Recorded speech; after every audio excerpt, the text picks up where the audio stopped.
Hola a todos en Chile, amantes del buen vino y la buena música. Feliz año nuevo, por fin se acabó el 2020, gracias a Dios. Después de tanto encierro, tanto estar como con uno mismo en tu cabeza.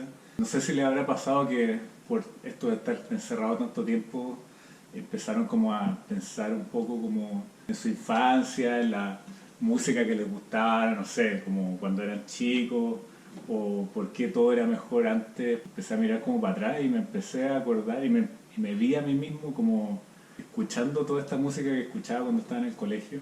Quería partir con algo que fuera como más personal y en ese caso es el grunge, que es como en realidad un movimiento, que como muchos movimientos musicales tienen raíces geográficas como muy específicas, como no sé, el thrash metal que empezó en California.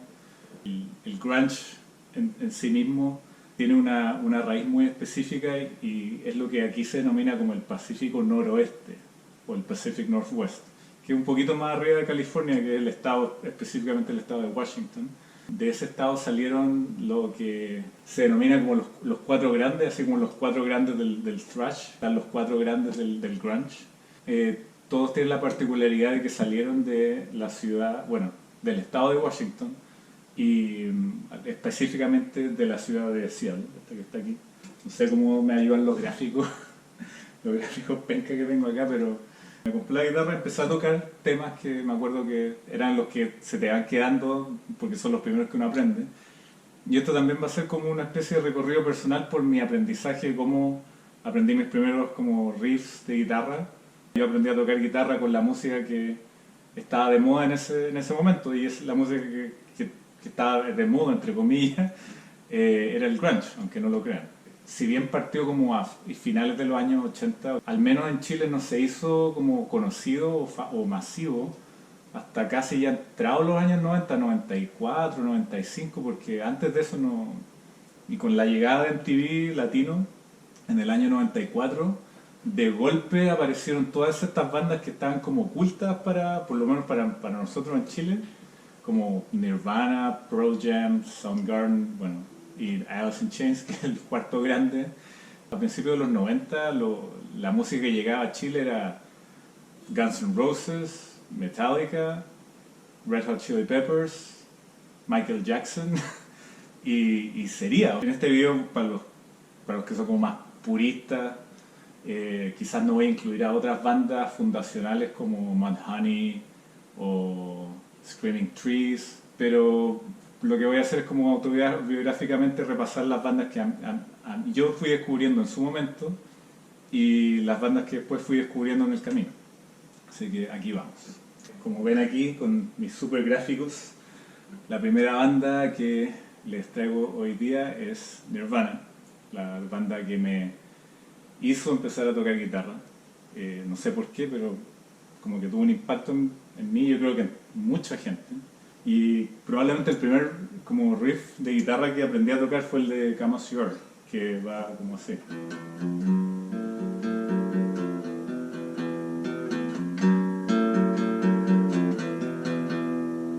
Está fina. Fina. Eso fue lo primero que aprendí a tocar en guitarra, o sea, por lo menos yo voy a entender una guitarra electroacústica así bonita como esta. Era una guitarra de palo que me había regalado mi abuelo y con mucha dificultad lograba como apretar como los trastes. Y aquí detrás mío otra de las grandes bandas, también una de mis favoritas, este tema que les voy a tocar ahora de Pearl Jam. Creo que lo aprendí porque mi papá había ido a Estados Unidos y me trajo estos libros antes de internet, antes de videos como este que estoy haciendo y tablaturas por internet y todo eso. Y justo mi papá había viajado a Nueva York y me trajo el libro del Ten de Pearl Jam. Y yo quedé loco, era como, ¿qué es esto? Así, es como brujería esta cuestión.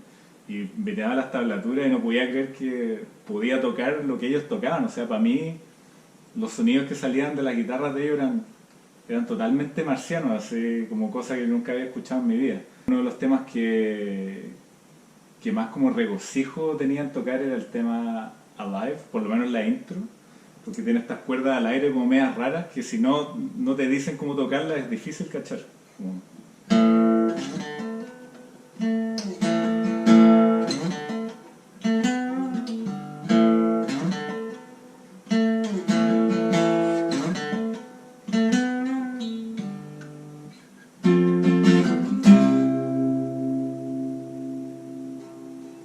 Los chicos que tengo aquí detrás mío tuvieron la mala suerte de sacar su disco debut justo un año después del debut de Pearl Jam, debido a ese pequeño como desliz cronológico, no sé cómo decirlo. Siempre fueron tildados como la copia de Pearl Jam, y Scott Weiland, que es el vocalista, era como la copia de Eddie Vedder. Quizás una de las razones por las cuales no Stone Temple Pilots, si bien es de las grandes bandas del grunge de los 90, nunca fue parte de ese grupo selecto. Por eso, y también por el hecho de que ellos tampoco eran de Washington, no eran de Seattle, venían de San Diego, o el sur de California. Por ende, no eran como de esa escena, básicamente. Y el tema que les traigo hoy día se llama Plush, que es del disco debut de ellos del 92, y que va así.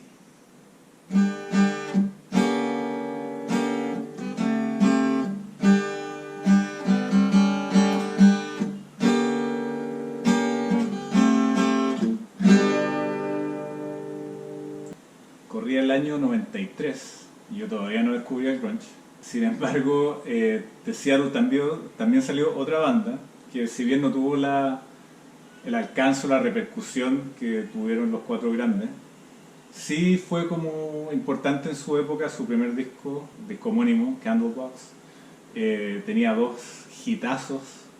El primero que sacaron era You, que era un tema un poco más como movido, pero el que me acuerdo que dejó la patada y que era como se transformó en un clásico instantáneo era el tema Far Behind, que es el tema que les traigo ahora.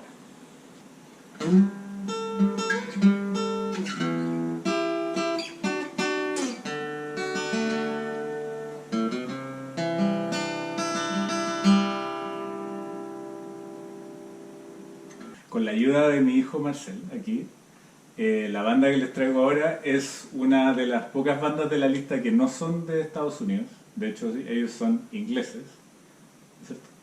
Pero se hicieron muy populares en Estados Unidos, más que incluso en su propio país, porque en esa época las bandas que la llevaban de Inglaterra eran Oasis o Blur, eran como más que nada del movimiento Britpop. Se hicieron mucho más famosos de lo que pudieran haber sido en su país. Y ellos son la banda Bush, y su disco de 1994, ¿cierto, bebé? 16 Stones, fue muy muy popular, y Gavin Rossdale en esa época estaba también comprometido con Gwen Stefani de No Doubt, entonces era como una banda que tenía había como mucha bulla alrededor de esa banda, y de hecho también es una de mis bandas favoritas. O sea, yo compré los discos que sacaron, por lo menos los dos primeros, eran relativamente buenos. El tema que les voy a traer hoy día se llama Machine Head, y la particularidad de este tema es que yo al principio no sabía cómo tocarlo en esa época, no sabía cómo eran los riffs con octava, que después lo descubrí más de viejo, que en vez de tocar eso, tocaba una nota, no, hacía lo penca, pero después caché que eran riffs que se tocaban con la nota principal y la octava, que suenan así, que le da mucho más realce al riff.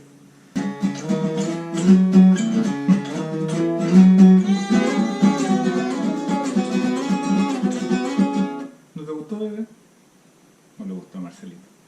Ok, los chicos que tengo aquí atrás de Marcelín son una banda australiana. De hecho, los otros miembros de esta lista que no son de Estados Unidos, ellos son Silverchair. Y la particularidad de esta banda es que cuando sacaron su disco debut, Frogstorm, en el año 95, creo que cada uno de ellos tenía 15 años. Era como una sensación como un poco como agridulce de saber que yo a esa edad no había hecho nada, no había compuesto nada, no había logrado nada, pero también era como refrescante saber que chicos de mi edad también pueden ser famosos, y eso también te da como más ganas de tocar y como juntarte con tu banda y hacer tus canciones. Pero esta banda Silverchair, me acuerdo que la primera vez que puse el disco, el Frogstone, no me lo había comprado todavía, y escuché el bajo del primer tema, si no me equivoco era Israel Sun, y era como pam, pam, pam, pam, pam, pam. Eso me voló la cabeza, nunca había escuchado algo así. Inmediatamente me compré el disco, me encanta ese disco hasta el día de hoy. Algunos lo pueden encontrar que es quizás como ingenuo, un poco básico, pero es un discazo. O sea, si te pones a pensar que son chicos de 15 años haciendo un disco tremendo, yo realmente me saco el sombrero hasta el día de hoy. Uno de mis discos favoritos, Frogstone, del grunge. El tema que les traigo ahora es Tomorrow.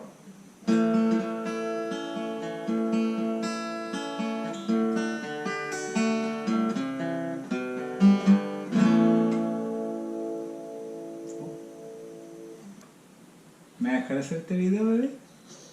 ¿O no? Los chicos que tengo aquí atrás son quizá una de las bandas más icónicas de Seattle, más que nada por la tragedia que los rondó a la historia, aunque siguen vigentes, Alice in Chains con otro vocalista. En su época quizás yo no los aprecié lo suficiente porque mucha de su discografía era más antigua, y cuando sacaron su disco homónimo en el año 95, Alice in Chains, ahí fue cuando recién yo los descubrí. Después, bueno, el año siguiente, el año 96, con su Unplugged, ahí ya fue como, wow, Alice in Chains son Alice in Chains. Claro, yo creo que llegué un poco tarde a la fiesta de Alice in Chains, y el primer tema que conocí, así por MTV, fue Heaven Beside You, que tenía la particularidad de que estaba casi íntegramente cantado por Jerry Cantrell y no por Lane Staley, solamente estaban los coros, y creo que iba a ser.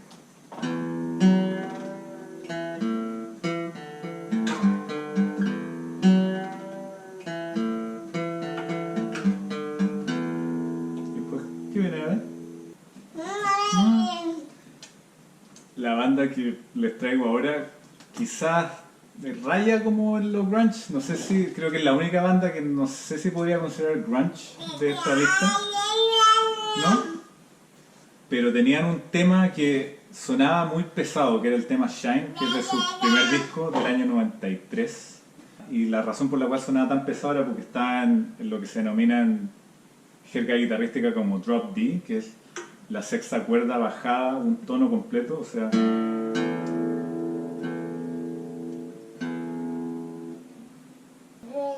estaba bajando la cuarta, ¿no? La sexta. Ahora sí.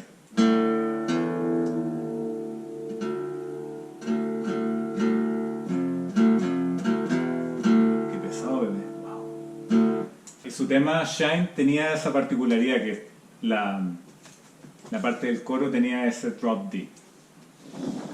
Alguien se llevó a mi ayudante Marcelín porque parece que está un poco inquieto. Ahora sí, vamos a continuar un poquito más tranquilos. El tema se llama Shine.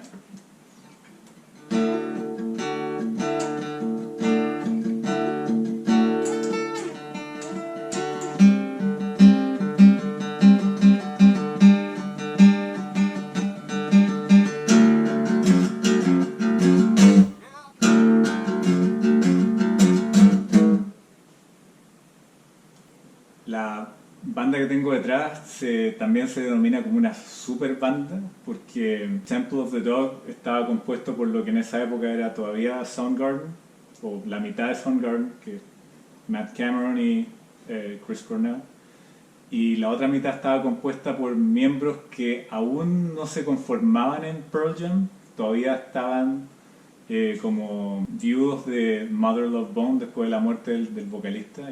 Y en esa época Pearl Jam todavía no era Pearl Jam, eran como ex Mother Love Bone, ex Green River. Habían invitado a este nuevo vocalista que venía de San Diego, que no venía de Seattle, de hecho, se llama Eddie Vedder, y habían escuchado los tapes de él cantando, y Chris Cornell dijo, ok, invitémoslo a ver cómo sale. Y de esa reunión salió esta super banda que se llama Temple of the Dog, el primer single del álbum, que se llama Hunger Strike, que me acuerdo era muy divertido el video porque estaban como todos tocando en la playa así, pero desenchufados, o sea, no se escuchaba ni una mierda.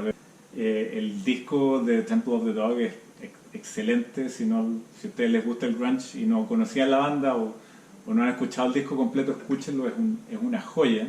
Para muchos es como la antesala de lo que Chris Cornell iba a hacer después en su carrera solista, después de Soundgarden.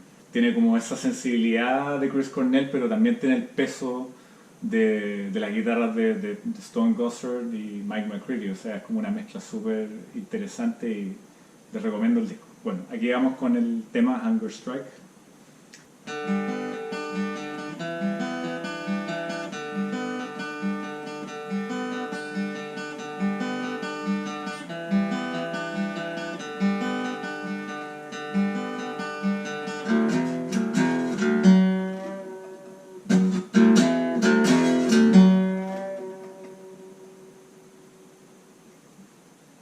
Esta banda salió ya es como los últimos coletazos del grunge, ya cuando el movimiento ya se había como degenerado un poco, si se quiere decir de alguna manera.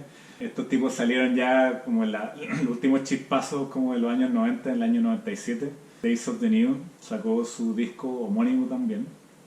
La gracia de esta banda, que lo hacía como distinto, era que solamente tocaban con instrumentos acústicos.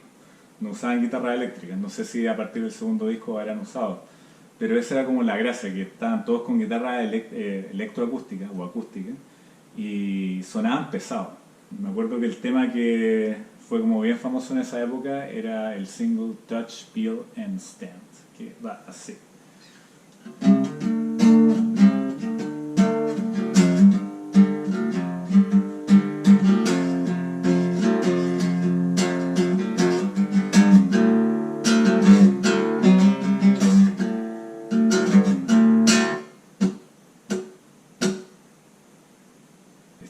Esta es una de las bandas, probablemente, bueno, mi banda favorita, no solamente del grunge, sino de la historia, o sea, del mundo de la música, y punto. Y el tema que les traigo hoy viene de su disco Super Unknown del año 94, que fue un disco que cuando salieron los singles, que salieron como uno tras otro, que salió Spoonman, Fell in Black Days, Black Hole Sun, era como, ¿qué es esto?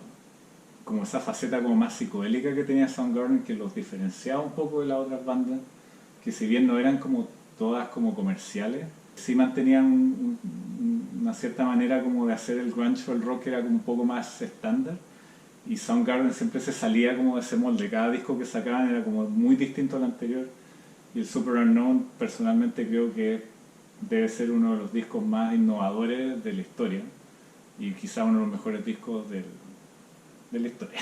Si no lo tienen, por favor, escuchen ese disco. Es difícil de digerir, van a tener que escucharlo unas cuantas veces, pero una vez que ya te acostumbras a ese sonido, esas guitarras como medias disonantes, como no hay nada que se le compare. Bueno, aquí vamos.